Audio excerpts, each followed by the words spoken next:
ఆధునిక దేవాలయాలు అని చెప్పారు. ఎందుకు అంటే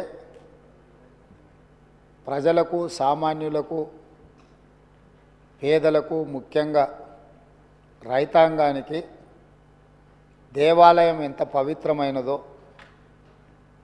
మనం ఏదైనా ఆపదలో ఉంటే దేవుడిని కోరుకుంటే ఆపద నుంచి గట్టెక్కిస్తాడనే ఉద్దేశంతో కష్టాలలో, కన్నీళ్లలో, ఆకలితో, ఆత్మహత్యలతో అల్లాడుతున్న రైతాంగం కోసం సాగునీటి ప్రాజెక్టులు నిర్మించి ఎడారుగా బీటలు వారిన పొలాలను పచ్చని పైరులతో పండించాలన్న ఉద్దేశంతో సాగునీటి ప్రాజెక్టులు, ఆధునిక దేవాలయాలు అని పెద్దలు చెప్పారు. అదేవిధంగా తెలంగాణ ప్రజలు, ఈ ప్రాంత వలసలు, ఈ ప్రాంతంలో ఉన్న పరిస్థితులను, పాలకుల యొక్క నిర్లక్ష్యాన్ని దృష్టిలో పెట్టుకొని నీళ్ళ కోసం నిప్పులు చెరిగే విధంగా తెలంగాణ సమాజం అంతా కొట్లాడింది. స్పీకర్ సార్, వారు గతంలో లెజిస్లేటివ్ అఫేర్స్ మినిస్టర్గా పనిచేసినారు. ఏదైనా ప్రత్యేక అంశం ఉన్నప్పుడు స్పీకర్ గారు ఎజెండాలో లేకపోయినా స్పీకర్ గారికి సర్వ అధికారాలు ఉంటాయి. ప్రత్యేకమైన సందర్భంలో ప్రత్యేకమైన అంశాల మీద స్పీకర్ గారు అనుమతిస్తే ఏ సభ్యుడైనా మాట్లాడవచ్చు. ఒకవేళ ఆ సభ్యులు మాట్లాడదలుచుకుంటే, ఒకవేళ తమరు అనుమతిస్తే మిగతా సభ్యులకు ఎవరికి కూడా అభ్యంతరం లేదు. కాబట్టి దయచేసి సభా సాంప్రదాయాలను గౌరవిస్తూ ఈరోజు తెలంగాణకు ప్రధానంగా రెండు సాగునీటి, తాగునీటికి వనరులు.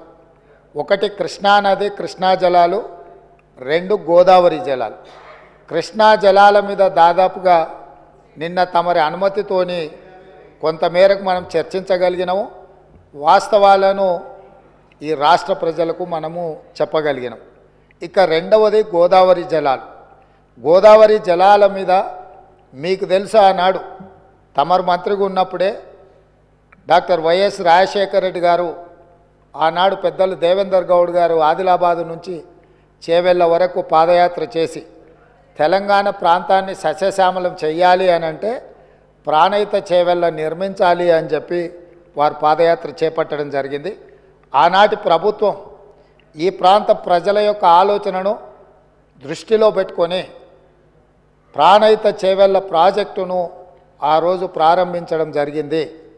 ఆ రోజు దాదాపుగా మొదట 12 లక్షల ఎకరాలు అనుకొని తర్వాత 14 లక్షల పైచిలకు ఎకరాలతోని 38,500 కోట్ల రూపాయలతో 2008లో టెండర్ పిలవడం జరిగింది. పనులు ప్రారంభమైనవి. అదేవిధంగా ప్రాణహిత చేవెళ్లకు డాక్టర్ బాబాసాహెబ్ అంబేద్కర్ గారి పేరు పెద్దలు వెంకటస్వామి గారి సూచనతో ఆ రోజు వారు విజ్ఞప్తి చేస్తే ఆనాడు ప్రాణహిత చేవెళ్ళ పేరు డాక్టర్ బాబాసాహెబ్ అంబేద్కర్ గారి పేరు జోడించి పెద్దలు వెంకటస్వామి గారి సూచన మేరకు ఆ ప్రాజెక్టును పనులు ప్రారంభించారు.